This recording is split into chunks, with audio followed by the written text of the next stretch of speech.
അയ്യ വണക്കം. എടാ തൗഫീഖ് അസ്ലമേ, എടാ മൊട്ടയെന്ന് വിരിയാത്ത ചള്ളു ചക്ക, നീ ആര് പറഞ്ഞിട്ടാണ് ഈ നാടകം അവിടെ കാണിച്ചത്? നിനക്ക് സുരേഷ് ഗോപിയെ തല്ലണം, നീ ഒന്ന് തല്ലി നോക്ക്.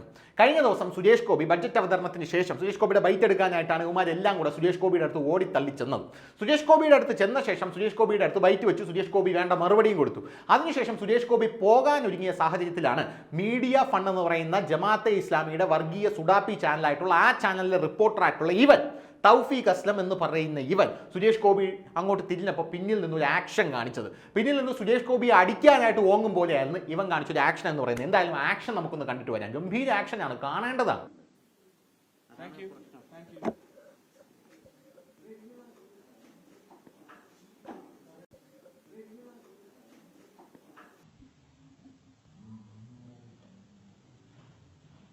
ആര് പറഞ്ഞിട്ടാണ് അണ്ണൻ ഇത്തരത്തിലുള്ള ആക്ഷനൊക്കെ അവിടെ നിന്ന് കാണിച്ചത് എന്നുള്ളത് വ്യക്തമല്ല. ഒരു കുട്ടിയുടെ കുറുമ്പായിട്ട് കണ്ടാൽ മതി എന്നാണ് അണ്ണനെ താങ്ങുന്ന ആൾക്കാരൊക്കെ പറയുന്നത്. എന്തായാലും അങ്ങനെ കാണാനായിട്ട് യാതൊരുവിധ നിർവാഹവുമില്ല. കാരണം ഈ മാധ്യമപ്രവർത്തകൻ എന്ന് പറയുന്ന ഒരു സംഘം ഉണ്ടല്ലോ, അവർ കേന്ദ്രമന്ത്രിയായിട്ടുള്ള സുരേഷ് ഗോപിയും മറ്റ് കേന്ദ്രമന്ത്രിമാരുടെ അടുത്തൊക്കെ പോകുന്നത് യാതൊരുവിധ പരിശോധനയും കാര്യങ്ങളും ഒന്നും ഇല്ലാതെയാണ്. അങ്ങനെ പോകുന്ന ആ ഒരു സാഹചര്യത്തിൽ നാളെ സുരേഷ് ഗോപിയുടെ ദേഹത്ത് നീ കൈവയ്ക്കില്ല എന്നെന്താണ് ഉറപ്പ്?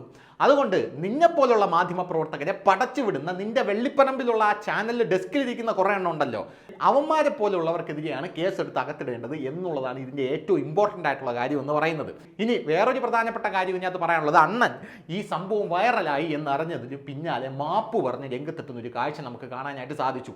ആ മാപ്പിൻ്റെ കുറിപ്പ് കണ്ടാലേ അറിയാം, കൃത്യമായിട്ട് പറഞ്ഞ് പഠിപ്പിച്ച് ഇനി ഒരു രക്ഷയില്ല, മാപ്പ് അങ്ങോട്ടിട്ടോ എന്ന് പറഞ്ഞിരിക്കുന്നത്. പക്ഷെ മാപ്പ് പറഞ്ഞാലും നിൻ്റെയൊക്കെ ഉള്ളിലിരിപ്പ് ഇതാണ് എന്ന് നമുക്ക് കൃത്യമായിട്ട് ബോധ്യപ്പെട്ടു എന്നുള്ളതാണ്. അതായത് ഈ പൊതുസമൂഹത്തിന് മുഴുവൻ കൃത്യമായിട്ട് ബോധ്യപ്പെട്ടു എന്നുള്ളത് പകലുപോലെ വ്യക്തമായിട്ടുള്ളൊരു കാര്യമാണ്. ഇനി അണ്ണൻ്റെ മാപ്പ് ഒന്ന് നോക്കാം. കേന്ദ്ര ബഡ്ജറ്റ് അവതരണം കഴിഞ്ഞപ്പോൾ ഡൽഹി കേരള ഹൗസിൽ കേന്ദ്രമന്ത്രി സുരേഷ് ഗോപിയുടെ പ്രതികരണത്തിനായി ഇന്ന് ഉച്ചയ്ക്ക് ശേഷം പോയിരുന്നു. കേരളത്തോടുള്ള ബഡ്ജറ്റിലെ അവഗണന അടക്കമുള്ള പ്രതിപക്ഷ ആരോപണത്തിൽ പ്രതികരണം തേടിയാണ് ചെന്നത്.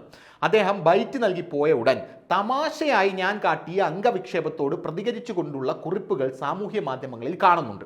മാധ്യമപ്രവർത്തകൻ എന്ന നിലയിൽ എൻ്റെ ഭാഗത്തു നിന്നും ഇത്തരം പെരുമാറ്റം ഉണ്ടാകാൻ പാടില്ലായിരുന്നു എന്ന് തിരിച്ചറിയുന്നു. എൻ്റെ സ്ഥാപനം അംഗീകരിക്കുന്ന പെരുമാറ്റവുമല്ല അത് എന്നാണ് അണ്ണൻ പറയുന്നത്. പക്ഷേ അത് നമുക്ക് വിശ്വസിക്കാൻ കുറച്ച് ബുദ്ധിമുട്ടാണ്. നിന്റെ സ്ഥാപനം ഇത്തരത്തിലുള്ള പെരുമാറ്റങ്ങൾ അംഗീകരിക്കില്ല എന്ന് പറയുമ്പോഴും നിന്നെ ആ സ്ഥാപനം ഇപ്പോഴും വെച്ച് പൊറപ്പിക്കുന്നുണ്ടല്ലോ. നീ ആ സ്ഥാപനത്തിൽ തന്നെയാണല്ലോ ഇപ്പോഴും ജോലി ചെയ്യുന്നത്. നിനക്ക് പണിഷ്മെന്റ് യാതൊരുവിധ നടപടികളും തന്നിട്ടില്ലല്ലോ. അപ്പോൾ അങ്ങനെയുള്ളൊരു സാഹചര്യത്തിൽ നിന്റെ സ്ഥാപനം മാപ്പും പറഞ്ഞിട്ടില്ല. ഈ സ്ഥാപനം സുരേഷ് ഗോപിയുടെ ജീവിതത്തിൽ പലതവണ പ്രശ്നങ്ങൾ ഉണ്ടാക്കാൻ വന്നിട്ടുണ്ട് എന്നുള്ളത് നമ്മൾ എല്ലാവരും കണ്ടിരിക്കുന്ന കാഴ്ചയാണ്. അപ്പോൾ അത്തരത്തിലുള്ള സ്ഥാപനങ്ങൾ ഇത്തരത്തിലുള്ള പല ചെയ്തികളും നിന്നോട് പറഞ്ഞു വിട്ടിട്ടുണ്ടെങ്കിൽ അത് എട്ടായിട്ട് മടക്കി മക്കളുടെ മടിക്കുത്തിന് താഴെ അങ്ങോട്ട് കയറ്റി വെച്ചിരുന്നാൽ മതി എന്ന് മാത്രമേ പറയാനുള്ളൂ.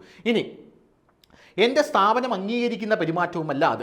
അദ്ദേഹത്തെ ആക്ഷേപിക്കണമെന്നോ പരിഹസിക്കണമെന്നോ ഞാൻ ഉദ്ദേശിച്ചിട്ടില്ല.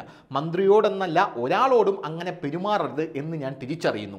കരുതിക്കൂട്ടി അല്ലെങ്കിൽ പോലും എൻ്റെ പെരുമാറ്റം അദ്ദേഹത്തെ ഇഷ്ടപ്പെടുന്നവരിൽ രോഷവും വിഷമവും സൃഷ്ടിച്ചിട്ടുണ്ട് എന്ന് ഞാൻ മനസ്സിലാക്കുന്നു. സംഭവിച്ചു പോയ പിഴവിൽ ഞാൻ ക്ഷമ ചോദിക്കുന്നു എന്നാണ് ഈ പുള്ളിക്കാരൻ പറഞ്ഞത്. നിന്നോട് ക്ഷമിക്കാൻ ഞങ്ങൾ തയ്യാറല്ലെങ്കിലോ? കാരണം ഇത് ഒരു സെക്യൂരിറ്റിയുടെ കൂടെ ബന്ധപ്പെട്ട ഒരു പ്രശ്നമാണ്. അവിടെ മാധ്യമപ്രവർത്തകരായിട്ട് വരുന്ന ആൾക്കാരെല്ലാം അന്തസ്സായിട്ട് മാധ്യമപ്രവർത്തനം നടത്താനാണ് വരുന്നത്. അങ്ങനെ അന്തസ്സായിട്ട് മാധ്യമപ്രവർത്തനം നടത്താൻ ഒരു കേന്ദ്രമന്ത്രിയുടെ അടുത്ത് വരുമ്പോഴാണ് നീ ഇത്തരത്തിലുള്ള ആക്ഷൻസ് ഒക്കെ അവിടെ നിന്ന് കാണിക്കുന്നത്. നാളെ നീ സുരേഷ് ഗോപിയുടെ മേലെ കൈവയ്ക്കില്ലെന്ന് എന്താണ് ഉറപ്പ്? അപ്പോൾ അങ്ങനെയുള്ള സാഹചര്യത്തിൽ നിന്നെപ്പോലെയുള്ള വേട്ടാവളിയന്മാരെ അങ്ങോട്ട് കടത്തി വിടുന്നതിന് മുമ്പേ ഒരു പരിശോധന ആവശ്യമല്ലേ? അല്ല, ഞാൻ ന്യായമായിട്ട് ചോദിക്കുകയാണ്, ഒരു പരിശോധന ആവശ്യമല്ലേ? എന്തായിരുന്നാലും വേറെ ഒരു മാധ്യമപ്രവർത്തകർക്കും നടത്തിയില്ലെങ്കിലും നിനക്കും നിന്റെ ചാനലിൽ നിന്ന് വരുന്ന മാധ്യമപ്രവർത്തകർ, പ്രത്യേകിച്ച് സുരേഷ് ഗോപിയുടെ അടുത്ത് വരുന്ന മാധ്യമപ്രവർത്തകർക്ക് ഒരു പരിശോധന വേണം എന്നുള്ളത് തന്നെയാണ് എൻ്റെ വ്യക്തിപരമായിട്ടുള്ള അഭിപ്രായവും.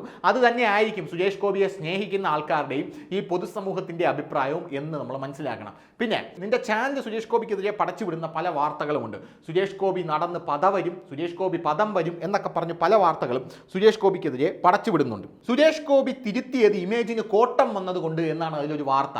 സുരേഷ് ഗോപി തിരുത്താനെങ്കിലും തയ്യാറായി. നിന്റെ ചാനൽ ഇതുവരെ ഈ കാര്യത്തിൽ ഒരു അഭിപ്രായം പറയാനോ അല്ലെങ്കിൽ ഒരു നിലപാട് വ്യക്തമാക്കാനോ പോലും തയ്യാറായിട്ടില്ല. സ്വാഭാവികമായിട്ടും നിന്റെ കൂടെ ആയിരിക്കും നിന്റെ ചാനൽ ഇരിക്കുന്നത് എന്നുള്ള കാര്യത്തിൽ യാതൊരുവിധ തർക്കവുമില്ല. അതങ്ങനെ വരൂ. കാരണം അതിൻ്റെ പ്രോഡക്റ്റ് ആണല്ലോ നീ, അതാണല്ലോ നിന്നെ പടച്ചു വിട്ടിരിക്കുന്നത്. വഷളത്തരം മറയ്ക്കാൻ അശ്ലീലത്തെ കൂട്ടുപിടിക്കുന്ന സുരേഷ് ഗോപി ഫാൻസും ക്യാബിനറ്റ് കിട്ടാത്തതിൻ്റെ കലി മാധ്യമങ്ങളോട് എന്നാണ് വേറൊരു ഔട്ട് ഓഫ് ഫോക്കസ് യവന്മാരുടെ ഒരു അടുപ്പുകൂട്ട് പരിപാടിയുണ്ട്, അതാണ് ഈ ഔട്ട് ഓഫ് ഫോക്കസ്. അങ്ങനെ കലി മാധ്യമങ്ങളോടെന്ന് പറയുകയാണ്. സത്യത്തിൽ സുരേഷ് ഗോപിയോട് യവന്മാർക്കുള്ള കലി എന്താണെന്ന് ഇന്നലെ പൊതുസമൂഹം മൊത്തം കണ്ടതാണ്. ഒരാവശ്യവുമില്ലാതെ സുരേഷ് ഗോപിയുടെ പിന്നിൽ നിന്ന് അദ്ദേഹത്തെ തല്ലാൻ ഒരുങ്ങുന്നത് പോലെയുള്ള ആക്ഷൻ കാണിക്കുന്നത് കണ്ട് സത്യം പറഞ്ഞാൽ ഞാൻ ഞെട്ടിപ്പോയി എന്നുള്ളതാണ്. കാരണം മാധ്യമപ്രവർത്തകരായിട്ടിരിക്കുന്ന ആൾക്കാർ തമാശയ്ക്ക് പോലും അങ്ങനെ ആക്ഷൻസ് കാണിക്കാറില്ല. ഞാനും ഈ ഫീൽഡിൽ കുറേ കാലം പണിയെടുത്തതാണ്.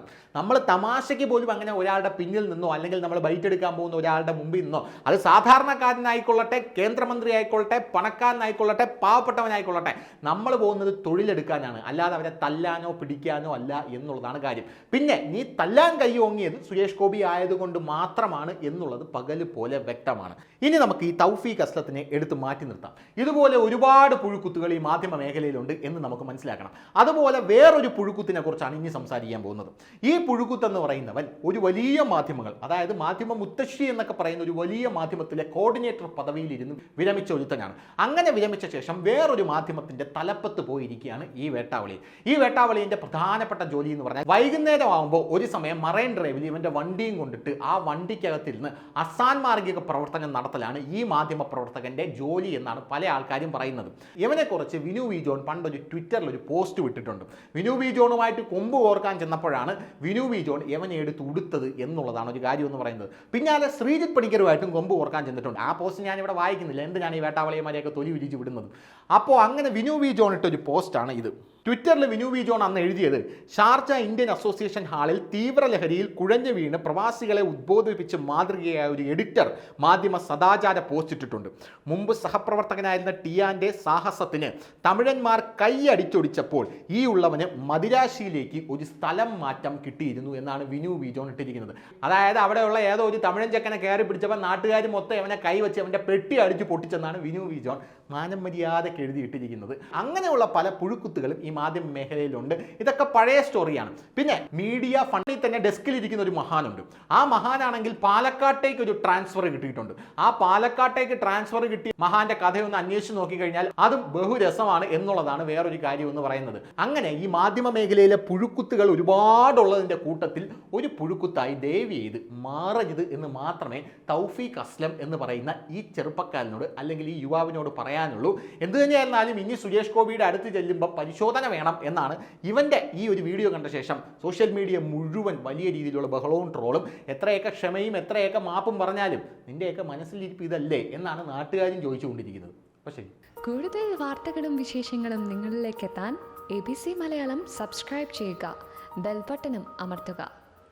കൂടുതൽ വാർത്തകളും വിശേഷങ്ങളും നിങ്ങളിലേക്ക് എത്താൻ ABC മലയാളം സബ്സ്ക്രൈബ് ചെയ്യുക, ബെൽ ബട്ടണും അമർത്തുക. കൂടുതൽ വാർത്തകളും വിശേഷങ്ങളും നിങ്ങളിലേക്ക് എത്താൻ ABC മലയാളം സബ്സ്ക്രൈബ് ചെയ്യുക, ബെൽ ബട്ടണും അമർത്തുക.